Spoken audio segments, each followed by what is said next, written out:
చెప్పాలా మాదాపూర్ గ్రామ ప్రజలకి నమస్కారం. మేము కాంగ్రెస్ అభ్యర్థిగా సర్పంచ్కి పోటీ చేస్తున్నాను.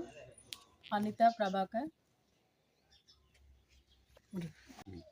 అందరికీ నమస్కారం. మేము మహదేపూర్ గ్రామంలోని ఎలక్షన్ సందర్భంగా మాకు కాంగ్రెస్ పార్టీ నుండి సర్పంచ్ అభ్యర్థిగా మా పేరెంట్స్ పోటీ చేస్తున్నారు. మా మమ్మీ అనిత ముందుకొచ్చింది. సర్పంచ్ పార్టీ బలపరిచిన కాంగ్రెస్ పార్టీ నుండి ముందుకొచ్చింది. అందరూ మాకు కత్తెర గుర్తేసి ఓటు గెలిపించగలరని కోరుకుంటున్నాము. మాకు మీ అమూల్యమైన ఓటు ఎంతో ఇప్పుడు చాలా అవసరం.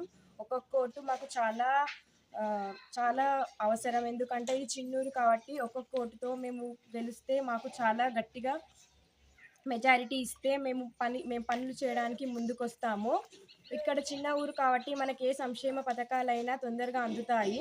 ఎందుకంటే ఇది పెద్ద ఊరు కాదు కాబట్టి మనకు 10 ఇందిరమ్మ ఇల్లులు ఇస్తే ఊరు మొత్తం కవర్ అయిపోతాయి. అట్లా మా డాడీ అండ్ మా మమ్మీ ఇద్దరు కలిసి వాళ్ళతో అంతా పథకాలన్నీ అందజేయిస్తారు మీకు. ఇంకా మీ కత్తెర గుర్తు కోటేసి మీరు గట్టిగా అన్ని పథకాలను, ఎందుకంటే ఇప్పుడు కాంగ్రెస్ ప్రభుత్వం ఉంది కాబట్టి మనకు అన్ని పథకాలు ఈజీగా మన ఇంటికి చేరుకుంటాయి. ఇప్పుడు మనం అలాగే సన్న బియ్యము, ఉచిత కరెంటు, ఇంకా అలాగే ఎన్నో చూస్తున్నాము. అట్లా అన్నీ కలిసి మనం ఇంకా ముందుకు తెచ్చుకోవాలంటే మన కత్తెర గుర్తుని గెలిపిద్దాం. మా మమ్మీని ముందుకి నడిపించి అనితక్కని గెలిపించి ముందుకి అభివృద్ధికి బాటేద్దాం. ఇంకా ఎన్నెన్నో పథకాలు మాకు కొత్తగా ఉంటాయి. మాకు చదువు ఉంది. నేను ఆల్రెడీ బీటెక్ గ్రాడ్యుయేషన్ అయిపోయింది.